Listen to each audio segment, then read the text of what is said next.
Amado oyente, espero que tengas un buen día. Por lo tanto, ten muy buenos días o muy buenas tardes o muy buenas noches según el momento en el cual estemos juntos en comunión escuchando esta disertación, esta corta disertación que se hace en estos audios. El tema de hoy día habla acerca de la inspiración de las Escrituras y en qué consiste la inspiración de las Escrituras. El texto de Timoteo, cuando habla de que toda la Escritura es inspirada por Dios, muchos tienen un concepto de que aún las palabras, las letras y todo tiene que ser inspirado, tiene que ser verdad. Pero seamos honestos, en la Escritura hay muchas cosas que son contradictorias. Es lo que muchos llaman que en la Escritura hay muchos errores. Pero es estos errores lo que tiene como para quitarle el peso de autoridad que tienen para nuestras creencias. Claro que no. Vamos a ver también cómo es posible que los escritores que fueron inspirados por el Espíritu para los libros de la Escritura pueden haber tenido ciertas diferencias entre unos y otros, pero tampoco eso quita la validez de la inspiración. Entonces, ¿cómo podemos predicarle al mundo que la Escritura es inspirada por Dios si nosotros no entendemos en qué consiste la inspiración?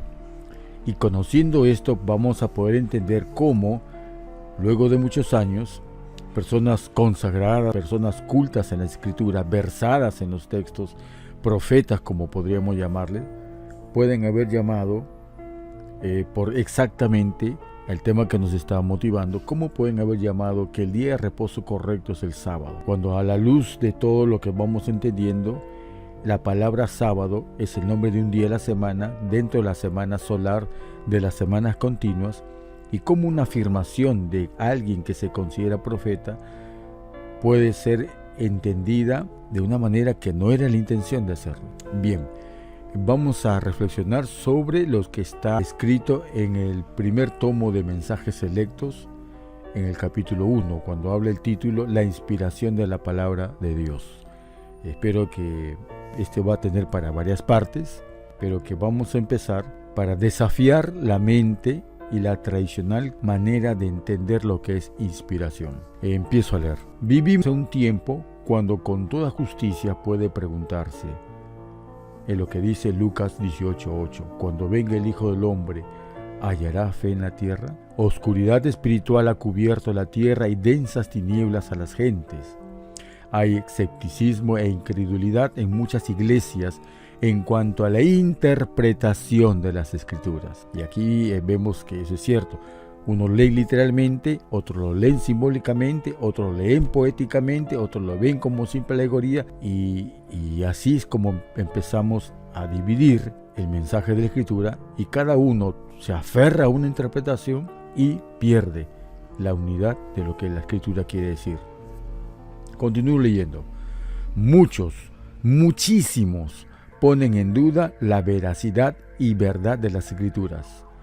El razonamiento humano y las imaginaciones del corazón humano están socavando la inspiración de la palabra de Dios, y lo que debiera darse por sentado está rodeado con una nube de misticismo. Nada es claro, nítido e inamovible, y esta es una de las señales distintivas de los últimos días. Paréntesis. Estaba viendo algunos videos y temas de ciertos predicadores que han salido en estos últimos días, hablando de que Dios al final va a salvar a todos, y que si mandó a destruir el mundo antediluviano, que si destruyó a Sodoma y Gomorra, que si se ahorcó Judas y todos aquellos que se perdieron, Dios los va a resucitar, les va a predicar, y ellos finalmente van a ser salvos, porque Dios es amor. Por lo tanto, su amor es tan grande que no va a permitir que aún los que han ido a la tumba rebeldes contra Él terminen siendo destruidos definitivamente, sino que los van a resucitar y les van a dar nuevamente una segunda oportunidad, y que al final todos van a ser salvos. Este tipo de doctrinas se está proliferando están aceptando y todos caen en una premisa cabecera que tienen que Dios es amor, por lo tanto Dios no mata. Hay que entender esa frase también, Dios no mata. Pero ese no es nuestro tema, lo vamos a dejar a futuro. Ahora sigamos leyendo en cuanto a la inspiración. ¿En qué consiste la inspiración de la Biblia? Este libro santo, continúo leyendo, ha resistido los ataques de Satanás, quien se ha unido con los impíos para envolver todo lo que es de carácter divino en nubes y oscuridad. Pero el Señor ha preservado este libro santo en su forma actual, subrayo, mediante su propio poder milagroso, como un mapa o derrotero para la familia humana, a fin de señalarnos el camino al cielo. Entonces pregunto, ¿por qué entonces existen tantas versiones de la Biblia? Y entre esas versiones hay cosas que se están contradiciendo unas con otras. Eso lo vamos a ver más adelante. Continúo leyendo. Sin embargo, los oráculos de Dios han sido tan manifiestamente descuidados que no hay sino pocos en nuestro mundo, aún de los que pretenden explicarlos a otros que tienen el conocimiento divino de las Escrituras.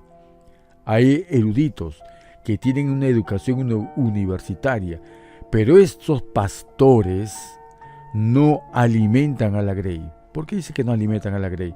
Porque publican otros libros que hablan acerca del libro y que cada uno jala agua para su molino, tiene su propia filosofía.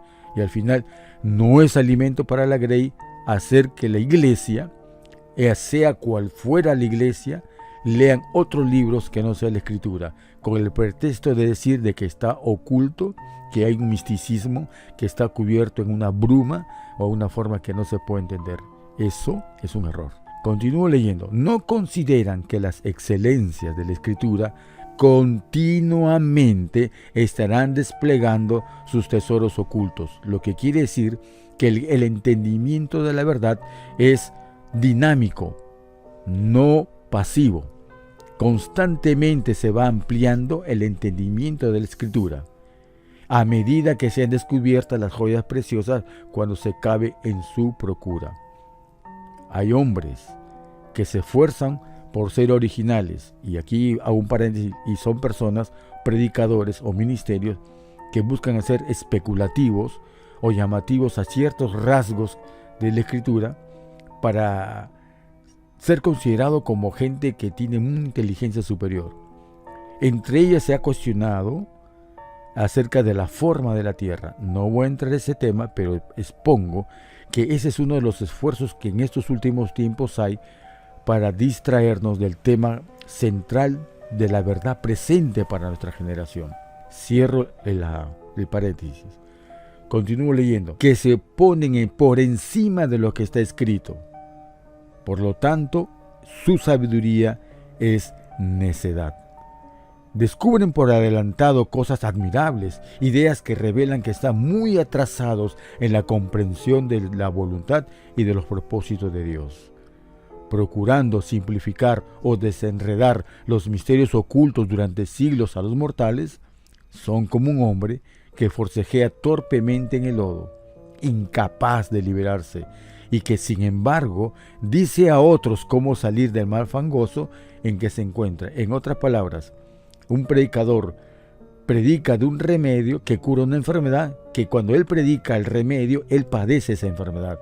Entonces, eso es lo incoherente en estos últimos años, predicar un mensaje que al final de cuentas, quien lo predica no muestra los frutos saludables del remedio que predica. Sigo leyendo. Esta es una representación adecuada de los hombres que tratan de corregir los errores de la Biblia. Nadie puede mejorar la Biblia sugiriendo lo que el Señor quiso decir o con lo que debería haber dicho. Y hay personas que dicen, por ejemplo, una forma sutil de orgullo y soberbia en un predicador es exigirle a otra persona que le diga, dime en un solo versículo que diga lo que tú me estás exponiendo. Y esa es soberbia, porque no es el plan divino exponer todo de un solo versículo, porque si hubiese sido el plan divino de exponer las verdades en un solo versículo, lo hubiera hecho en todos los temas de verdad presente de la Escritura. Continúo la lectura. Algunos nos miran con seriedad y dicen, ¿no creen que debe haber habido algún error de copista o de traductor? Y generalmente este argumento va por todos los bandos y acusan que hay un error de traducción o un error del copista para poder decir que lo que dice ahí no está bien dicho, sino que hubo manipulación. Eso es un ardid muy fácil, pero vuelvo a la pregunta del comienzo.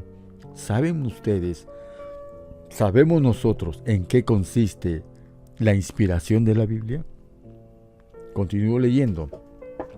Todo esto es probable y aquellos que son tan estrechos para vacilar por esto y tropezar en esta posibilidad o probabilidad, estarían también listos para tropezar en los misterios de la palabra inspirada, porque su débil mente no puede discernir los propósitos de Dios.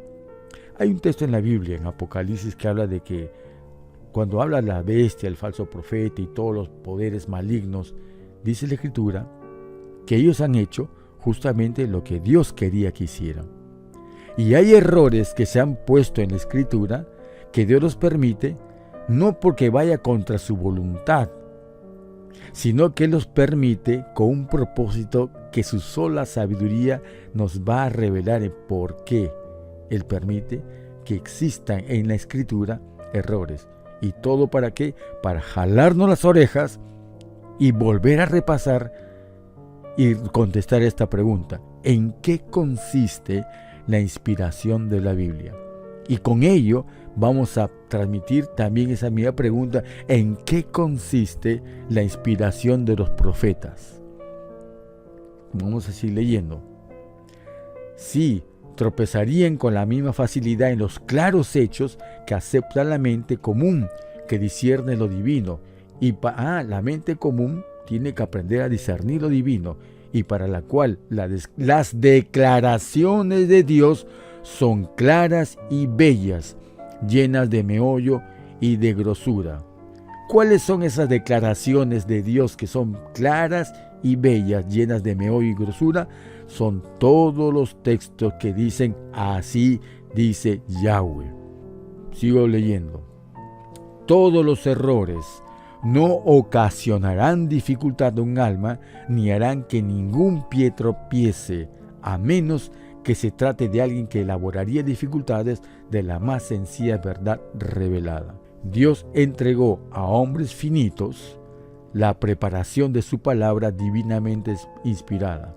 ¿Quiénes fueron esos hombres finitos? Cuando dice finitos, habla de hombres proclives a error por su temperamento, por su personalidad, por su educación, por su entendimiento, por su inteligencia y por su forma de expresar.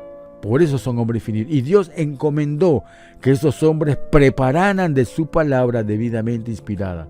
La prepararan, la entendieran, la organizaran y le pusieran jerarquía para poder expresar las verdades que están expuestas ahí. Esta palabra distribuida en 2 libros, tanto el Antiguo como el Nuevo Testamento, ambos es el libro guía para los habitantes de un mundo caído. Libro legado a ellos para que mediante su estudio y la obediencia a sus instrucciones, ningún alma pierda el camino al cielo. Queridos oyentes, esta es la primera parte en cuanto en qué consiste la inspiración de la Biblia, y continuamos en el próximo podcast.